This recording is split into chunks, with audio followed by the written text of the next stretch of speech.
Hello internet! Today we got some news for Etheria start. We have Hyper Talk episode 3 and I could just hover. I can see a new character right there already. Another waifu, right? I'm hoping to see, maybe 1 giga chat as well. We got Holden, which was a W giga chat. But hey, I ain't hitting more waifus, right? But in any case, I'm hoping this Hyper Talk episode we see more updates from the devs, how they're gonna manage the game and everything. And let's just see if it's a dev listen video or not. Let's just check this out. Whoa, that's the music. Okay. Before we start, appreciate Etheria for sponsoring today's video. Download the game using my QR code on screen or my link in the description. You support your boy, and we'll jump into the video now. All right, it's me, Chris, again here for the 3rd episode of Hyper Talk. Can you believe it's already been a month since Etheria launched? Already been a month, Marcus, indeed. Want to share some of the incredible milestones we've hit? Absolutely. We've officially crossed 1.5 million downloads. 1.5 million! Our community has grown over 100,000 members who share strategies and stories daily. And the YouTube content from both players and creators has been amazing. We want to thank you for the incredible support. Alright, W devs, honestly, right? These achievements are all because of you guys. Etheria shines because of your support. Speaking of appreciation, we've got some in-game goodies for you guys. Use the code Etheria30D for some in-game rewards. There we go, there's the All right, code. let's jump into today's questions. First up, how often will Blessings Galore events last? Will there be daily attempt limits? So we launched one of these events about 2 weeks ago. This is the 2 and we times loved event, seeing right? everyone's enthusiasm. Your feedback has been invaluable to us. Going forward, we'll announce these events 5 days in advance on our official Good! I'm and like, in-game why? notifications. They And the rarely good news is that announce there's no things. attempt limit. That's my thing, So right? make sure to look out for these notifications. So I'm and loving manage your that. Just stability announce things wisely earlier. Until then. Next question. Are there description errors with the Revelation Halloween shells? And is it normal that they let Freya deal explosive damage? Freya? We did have some incorrect buff descriptions that have been fixed in recent updates, but as for Freya's design, this is in line with the game. What does that mean? You need to max her attack and crit, and then pair her with Revelation to pull it off. Sure, it looks pretty powerful, but there are What's the reasoning matrices that in this the is game being that can highlighted? to pull it off. Let me just Sure, double it check, looks right? Pretty powerful, but 1. Oh, so for every Freya hit, Revelation will activate? I didn't know that worked like that, but okay, no wonder. That means she can do so much damage. But the problem is, right, you need to maximize her attack, which I think, wait, this could be a video idea. I didn't know that. That's so funny. So Revelation plus Freya, you can do shit like this? there are matrices in the game that can work with counter strategy. Okay. We'd love to see players work together to come up with these strategies. All right. Everyone's also curious about balance updates. Will you establish regular schedules? How often will updates for balance these? adjustments And since happen, Ethan and is has incredibly deeding strong ever right been now, nerfed? Okay, this deeding thing, I don't even know where this came from, but in world chat, you would have some phases where everyone's like, oh, deeding's nerfed. And I'm like, what? He's not nerfed now, is he? But yeah, let's just see what the dev Is he says. gonna get nerfed? Balance is crucial for our game, so we don't make these changes lightly.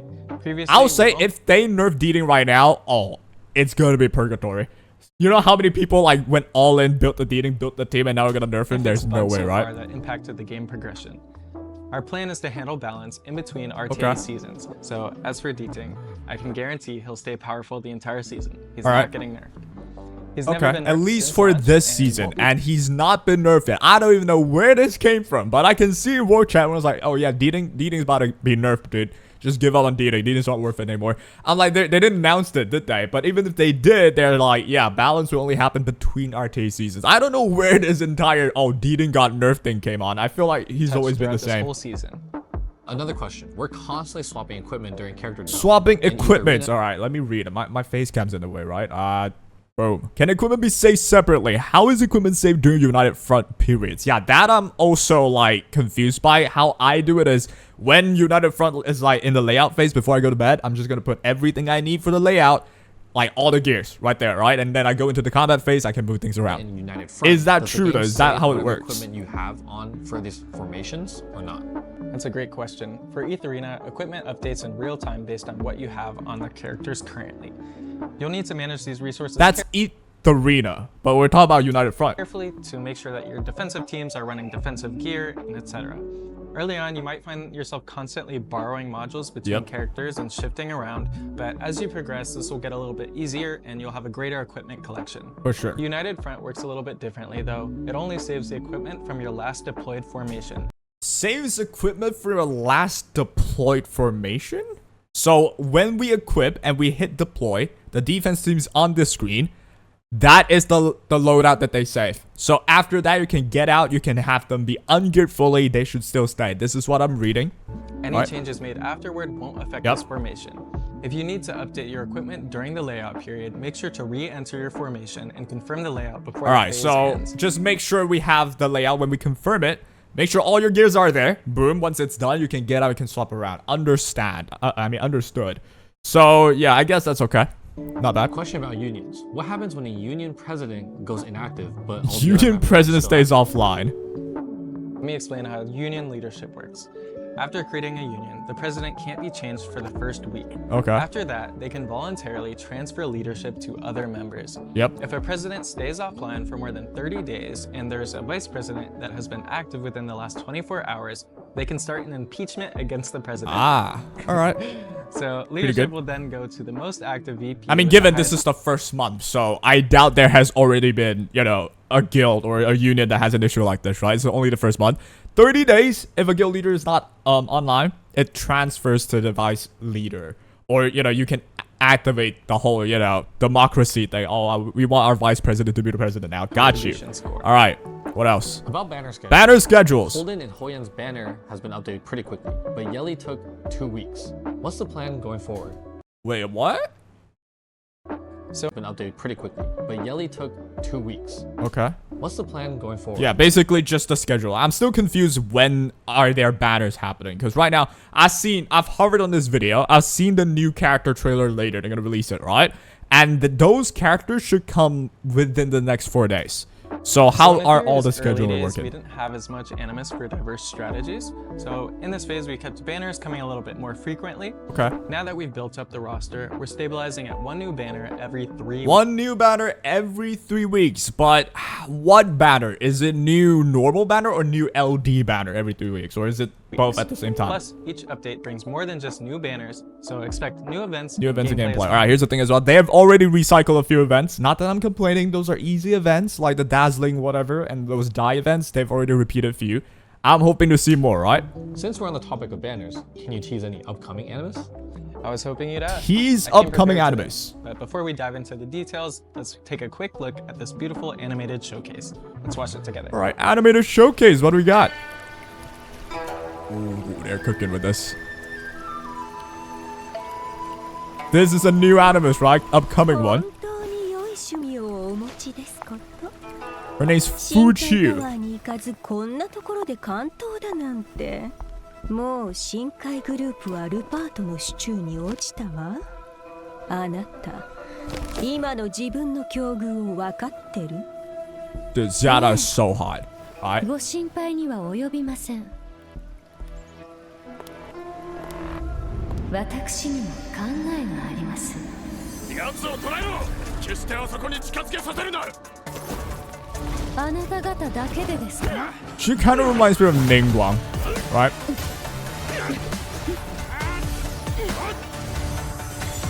Okay. カマキリセミを伺い、傍若後にあり。存分に策を練りなさいルパート。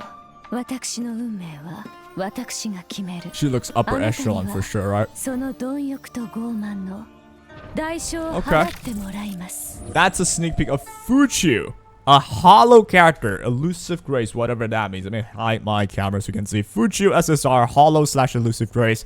This is not an LD banner, thank God. In the 22nd century, a global blah blah blah blah blah blah blah blah blah blah blah. What is that? Is that like a description of the game? Yeah, it's a description of the game. Okay, that's weird. From DokiTube. Alright, I don't know if that matters at all. But yeah, whatever the case is, it's a hollow character. Wonder what she does though. I think they also show the kit. Which I wouldn't even call it a sneak peek anymore. It's just like a showcase at that point.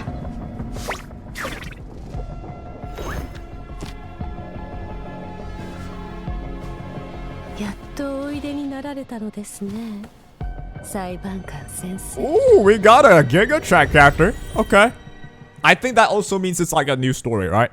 Either a new side story or a new story, a new main story. But I would say as well, the main story, near the end, it was kind of like, it fell off near the end. It's like, at least in terms of like the story, you know, exploration part of the story. It's more like you just go in and fight 6 fights and you're done. I wonder what they're gonna move with the main story, right? Not that I'm like a big fan of the story, at least for this game. It's not a bad story, it's just not like, oh, it grips you, I have to know what's next. But hey, maybe with this, you know, they just showcase a couple of sneak peeks of the future. I'm hoping they make their story more unique, make their story more, you know, hooking. It makes people, one of the reasons, right? I came from Epic, so one of the reasons why Epic was like really successful. A lot of people love the story a lot. It's a unique story. So if Etheria can nail that, I feel like it's gonna stay for a long time, right? Wow, who's this elegant fighter? Elegant Her fighter. combat style is so graceful and composed. Meet FUQIU. All right, FUQIU. So from what we're seeing, first of all, they're showing this against Whitney, Nightmare Whitney. Okay, not sure who is struggling with Nightmare Whitney at this rate, but yeah, let's just check her out. Shield on skill 3, single damage W and single damage Q. So basic is whatever, single damage W. Reminds me of like a Holden S2, right? Maybe it does some buffs or debuffs. Shielding though, shielding's interesting. In my opinion, like one of the best shielders is probably Hellkit right now. So maybe she's like a green From Hellkit. Doki Entertainment's executive Let's vice see. This is president. the animation. She's a tactical hub focused on turn meter Pretty manipulation. cute. Let's check And out hold on. President. She's a let tactical me just double hub check. focused on turn S3 meter goes in. It manipulation. targets all allies. It gives speed up and a thick ass shield. Look at that. That shield's thick. That's half a HP of Heinrich, right? Okay. Check out her skill showcase. Oh, yep, here comes the skill showcase. 万物には価値があります。その価値こそがそれぞれの立ち位置を決めるのです。We got FUQIU here. 4-star. Am I crazy or what does the star matter? Isn't it 探 SSR? り合いはよし。 Alright. Let's see. What's your build? So in this trailer showcase, their build is a 50k HP FUQIU. What the fuck? Okay, that's a lot of HP, right? She probably scales with HP then, I assume. There's also effect resistance. There's also decent speed. Her base speed is 119, not the slowest, not the absolute fastest, but you can expect her to be しましょう。 taking the first few turns, right? And you are on pure Wellspring Cure Evo Guard. This seems to be a healer slash support, right? Or, you know, I wonder how the shield works at least. 契約の内容は決めさせていただきます。 I also don't like how they're showcasing it with max duplicates. We're not getting that, right? Why are we showcasing with max? Skill preview. Alright, let's see. It's a big one. Silken Petals. Balance demands both charity and reward. FUQIU deals 240% damage to a single enemy and increases 2 random allies' turn meter by 10%. This is the basic, okay? One of the longest basic we have in the game. Brocade. Each time an enemy ends their turn, if FUQIU does not have Moonlit Veil, increases her turn meter by 8. If she already has Moonlit Veil, reduces her turn meter by 8. Reduces? So, increases turn meter by 8, meaning you go in front. Reduces her turn meter, meaning she goes back? But let's just read what Moonlit Veil is. What is Moonlit Veil? All allies trigger Moonlit Veil at the end of their turn and after being attacked, increasing their 12% turn meter and healing 8% max HP. So 12% turn meter increase, 8% max HP healing for every attack or ending of their turn. Trigger only one time per turn. When FUQIU triggers Moonlit Veil, her turn meter will not be increased. I'm very confused by the wording. I'm not exactly certain what this means yet. But let's see the demonstration. Advances the action. Okay, so 1s1, it pushes 2 characters Progress upwards. Of 2 random allies. Random. At the end of an enemy's turn, if FUQIU does not have Serenity, Serenity. Isn't it Moonlit Veil? I'm so confused right now. advances her own turn meter. At the end of an enemy's turn, if FUQIU does not have Serenity, advances her own turn meter. If FUQIU has Serenity, delays her own turn meter. All Delays her own turn meter. What? Okay, also, it's Moonlit Veil, it's not Serenity.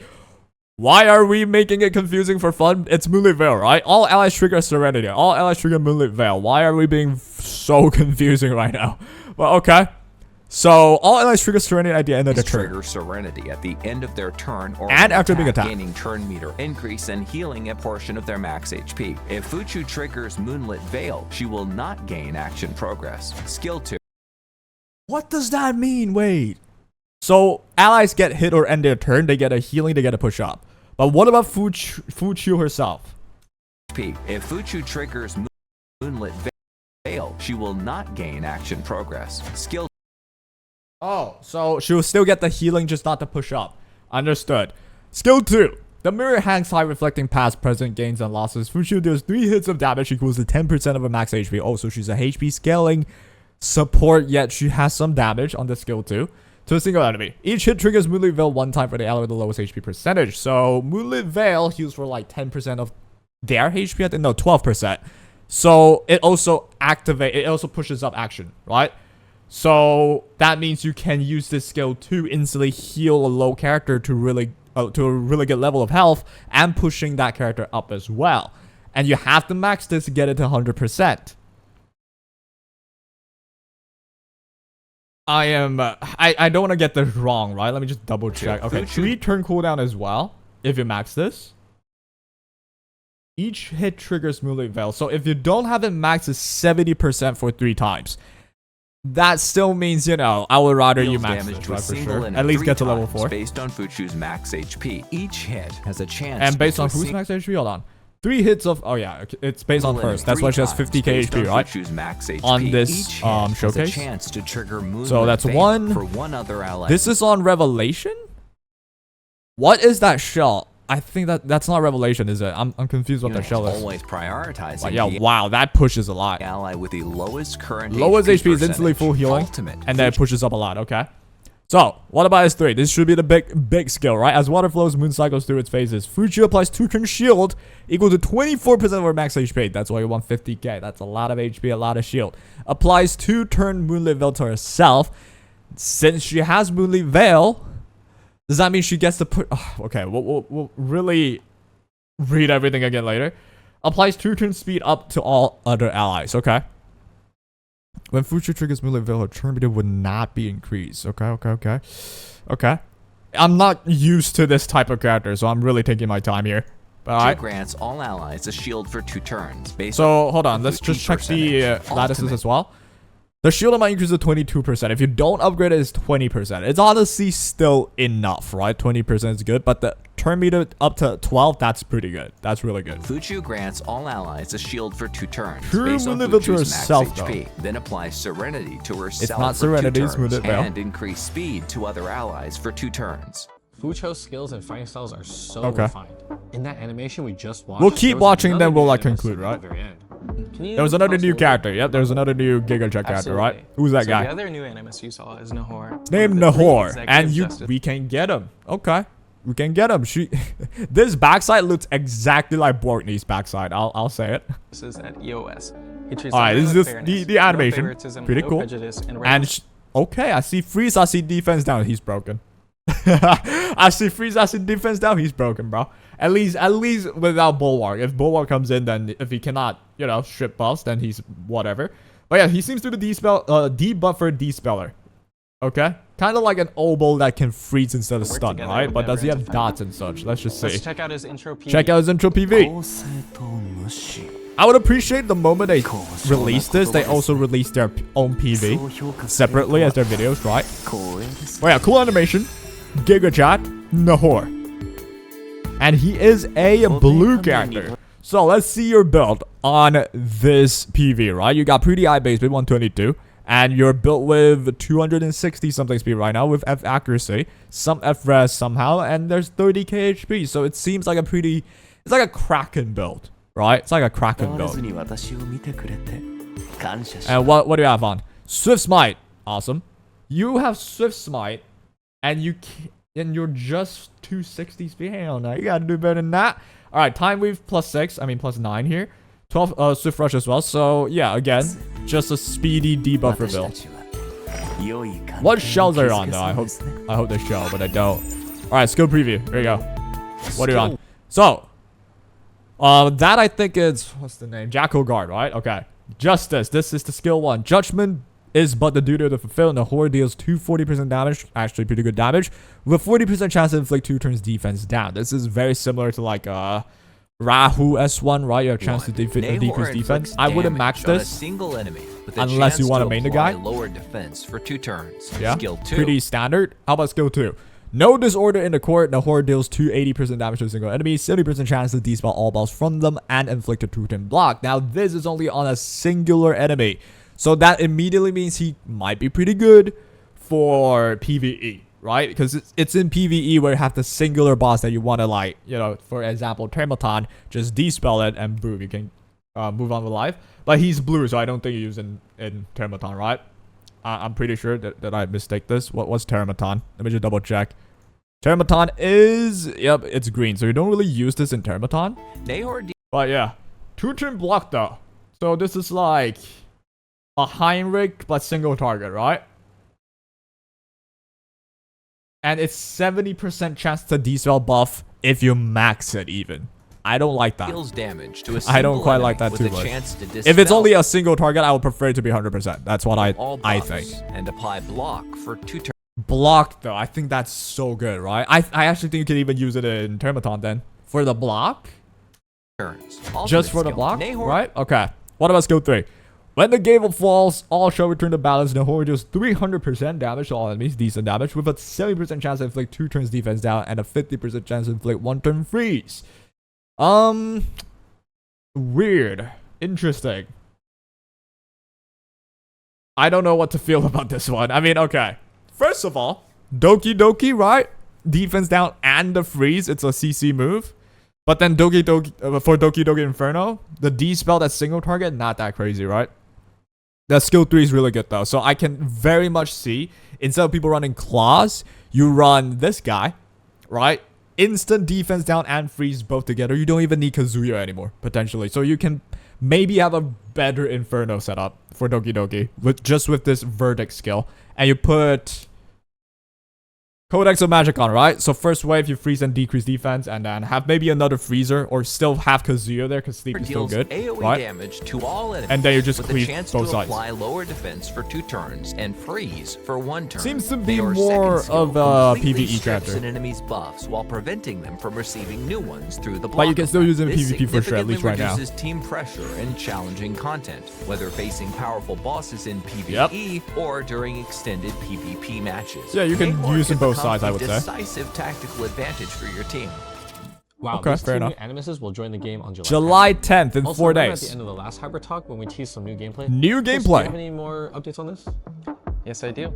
So since Etheria's official launch, we've added tons of new content as seen through Guild vs Guild with United Front. Yep, that's boss like the main challenges thing. Such as Cage Rumble Cage and various Rumble. event modes. Today, I'm excited to introduce a Brand new PvE mode. called Dreamscape. In this Dreamscape. game mode, Ooh, hello, you got that light to the I see you. What's this about? First of all, rewards, right? I see me some, you know, decent rewards, I guess, at the front. Maybe it gets better and better as it goes, okay? hyperlinkers can use dream keys to challenge mazes scattered throughout the dreamscape. These mazes contain portals leading to different areas, which each will have unique gameplay waiting to be discovered. You'll need to Okay, this looks like just a good old roguelike game. You go level by level, go up and up, and then you get more buffs and such as well. Similar to like a Honkai Star Rail simulated Explore universe, carefully and in my make strategic opinion. decisions as you go.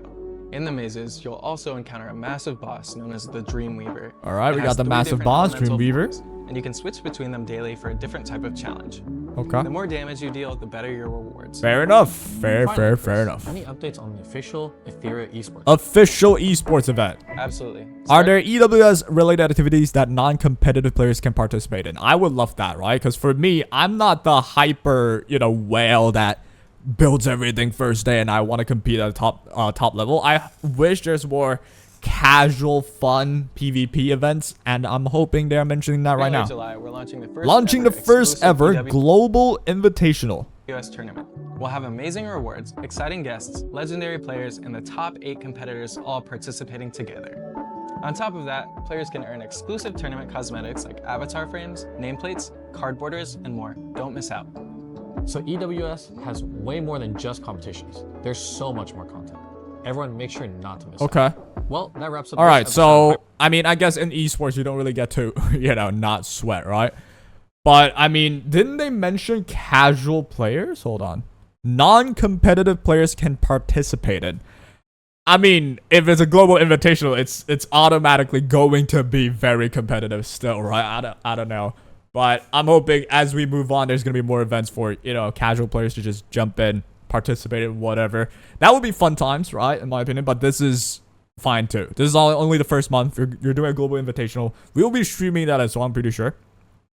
But yeah, I'm excited to see what the community has cooked up. is probably going to be very competitive, especially for like a first event. So we'll wait, right? For me, I'm a casual player. I know I'm going to get cooked if we're competing in the global invitational, but we'll see, right? Maybe we'll see where the levels is at. If we already have 350 speed lilies, freaking like 50k HP Tiamats, it's going to be pretty tough for casual players to play, or to participate in these events, but we'll see what happens. We'll see what happens, right? Okay. Starting late July, we're launching the first ever exclusive Anything else though? like avatar frames. Way more than just competitions. There's so much more content for the Everyone make EWS. sure not So to not miss just a competition. Well, that wraps up this episode. Wraps up for the Don't Hyper forget Talk. to use Redeem code Etheria 30D for in-game rewards. That's all for today. All for today. See you next time. Alright, forward I to want to seeing- see what the communities are saying. How about the in-game economy and drop rates? True. There are a lot of problems that we've already talked about, or like the communities talk about. They did get surveys from content creators. We talked about like the obvious. Why do we go Inferno and then we still drop epic shells? Why do we have like a very minute amount of golden lattices? It's really tough. Please reduce cost of upgrading things. We get like 1 million silver. And then we can get 1 module, and it's like, yeah, just jump off a roof, right? Nerf Rengo Kutsu, I agree, that thing is annoying, but what about the replies? This, up and up away. Okay, I thought there would be like one smartass who say, oh, actually, you can just beat it. So to recap, gear would not be locked. Go ahead and farm tons of extra set. Not even locked on PvE after last clear, so we can move gear around. Yep, exactly. Those sets are still difficult to farm, literally full enhanced single piece per day. Yep, exactly. They didn't talk about anything like that. Spend 48 minute rerolling, 48 mil rerolling substats. That's what I do. We're a month into the game, still don't do RT outside of weekly rewards. I do it a little bit. It's not even like that good. We need permanent animuses reset if it has a cost. I kind of like that actually. Why is there no equipment lock in arena PvE mode? Such a dumb decision. Here goes the downfall. Equipment lock in arena PvE mode, huh? I mean, I came from Epic 7. We didn't really have that as well. We always had to like keep stuff on. But I feel like if you want us to do that, give us more resources to work with it, right? If we can't even like upgrade more modules and we can't have that much versatility with the modules where we have to like keep it on the defense teams, whatever. Give us more resources to upgrade more gear so we can feel progression. That's what I think. It looks like a HP scale unit would be top tier RTA for now with FUQIU on Tiamat Lilith team. Come out with SR Sania. They would be goated. SR Sania on that team? I don't know about that one. Normal Sania I get. But yeah. FUQIU with Tiamat is definitely going to be a thing. By the way, it's going to be broken, in fact. And yeah, I would say, now that I think about it, FUQIU. We'll conclude on the character as well. Is FUQIU or the other person worth going for? The chief character, right? FUQIU, I think, is like definitely good for PvP even. PvE usable. PvP, I think it should be really good for, you know, tank down bruiser comps, right? And then who else are there? The other person, I think, is mostly for PvE, but for PvP, you can still use it. Seems like a class type character that can also control. That's pretty valuable, by the way, because right now you go for Mio, you push them back, you go for class, but then if they have a gigabyte, they cut in front, boom, you're dead. Now you can just use that instead, use that character instead of chief character. You can also freeze them 50% chance to while decreasing defense, so you can just like, you know, even if they gigabyte push up, you can still keep going, right? Character reset next update again. They didn't talk about that. Revelation on the support's perfectly normal. It's ridiculous. I have not fought that specific type of Freya that can Revelation one-shot me, right? But I would say it doesn't even matter because right now the meta is still fast. Whoever outspeeds just wins anyway. But down the line, if we like go to more tank down styles of plays, those Revelation stuff shouldn't be that much of a threat, at least on the Freya per se, right? Yeah, you're gonna have health me, but if I'm tanking down, I'm gonna have the FUQIU that heals me up instantly. In a world where I farm 10k energy for one piece of mid gear and no lattice, there's no point in piling for these new toys. I will also agree. I, for one, mentioned the lack of golden lattices. And a lot of people also mentioned the issue of, like, the silver. So you don't have enough to get gears upgraded. Nothing about game's economy. Most important question community is asking right now. Yep, fair enough. No epic shells for Inferno stages. Exactly. No modules with 2 substeps below for Inferno. Yep, fair enough. Double the drop of investigation. Yep, fair enough. A lot of issues, yeah? But, yep. The updates are good. But you gotta talk about the issues, right? But I think that's, like, enough to just summarize the whole entire issue. Let me just check this. Yeah, you know what? Like, this is a perfect example. Nico Nana Inferno. You're gonna give me this shit? What the hell? You're gonna give me 69k? I can upgrade 2 levels for 10 used, like, runs, right? That is too bad. And of course, like, these mattresses as well. Like, there's so much RNG to it. It's annoying. There's just no point in putting freaking epic stuff on here. Economy is also bad. We're earning way too little, right? I would say even if you times 10 this, if I'm making 690k, it's gonna disappear with one mid module, right? So economy's an issue. They didn't talk much about that. Newer characters, hype. Should you pull? I would go for FUQIU specifically because the healers in this game, I feel like will be the lifeline for a lot of people. If they want to try their hands at PvP that isn't too fast. You want that to be your like anchor, right? If you can't race them, go for FUQIU. At least you can have some sort of a heal. If they attack you, you can instantly get healed back with the freaking veil thing. Yeah, that's about it. The other character, I feel like skippable. But for PvE, some of the stages he might be really good in. So if you want to build like a one-shot or whatever, we'll wait for someone to figure out a run. You can copy it. If you're like, oh, I just need this character, I don't have class, go get him, right? That'll be the most obvious, valuable choice. For PvP specifically, I wouldn't go for him just for PvP because there's other options, right? But yeah, overall, a 7 out of 10 update, right? Issues they're not talked about yet still. Hopefully they do talk about it and maybe a patch note. But yeah, could have been better, could have been worse, I suppose. That'll be all. Let me know what you think and we'll cover more of Etheria soon. And that is all. Take care.